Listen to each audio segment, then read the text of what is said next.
xaaladda ka jirta maanta laascaanood gumaystihii ingiriisku wuxuu yimi 1880 xeebaha bari iyo waqooyi wuxuu yimi 1882 berbera wuxuu heshiis la galay qolyihii saaq ahaa ee xeebta deganaa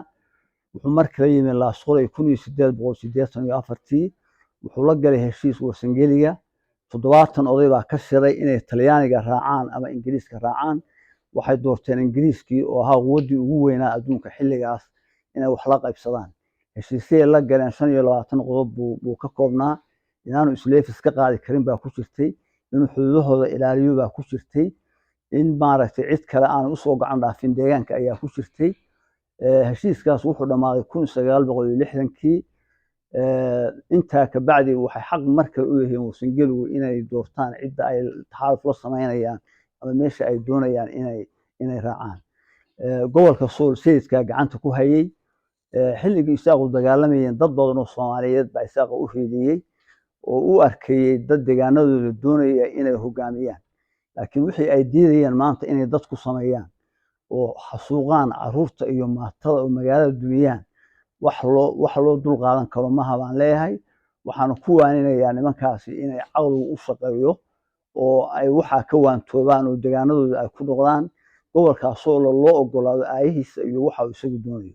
Puntland xil gaar ah ka saaran ummadda Soomaaliyeed xaqqa taqaana xil baa ka saaran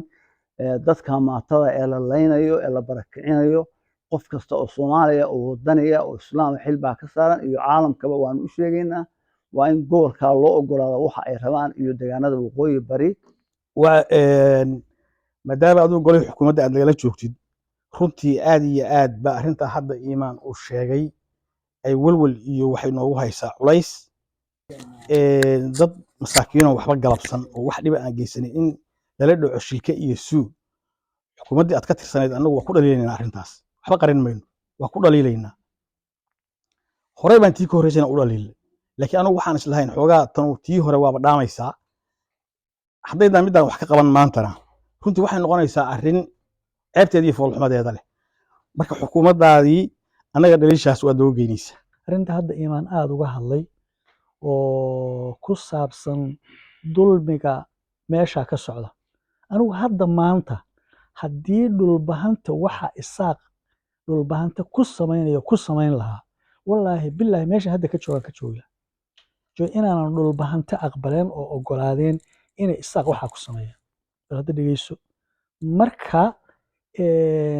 inaan raalli ka noqdo marka inay waxa iyagu sameeyaan ama raalli laga noqdaa waa damiir xumo waay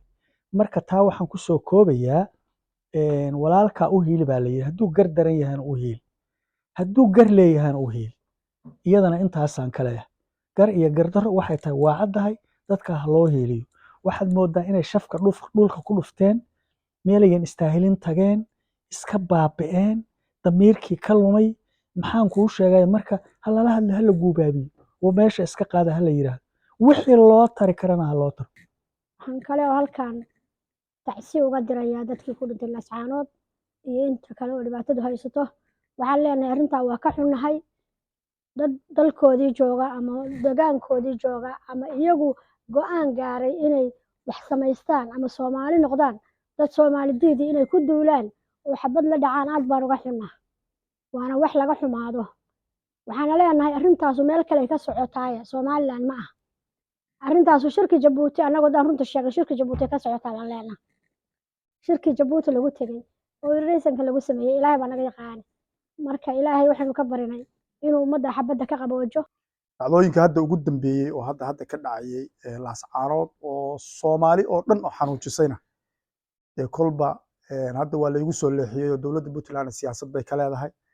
waxa hadda socdana saxaafadda ka sheegi maayo waa la arki doonaa insha Allah dhammaan waxay ahayd runtii xasuuq dad Soomaaliyeed loo geystay oo loo aabayeelin arrintaasna meel walba waa laga dhiidhiyay insha Allah taala dhiiga daatana ma khasaari doono haddii Ilaahay idmo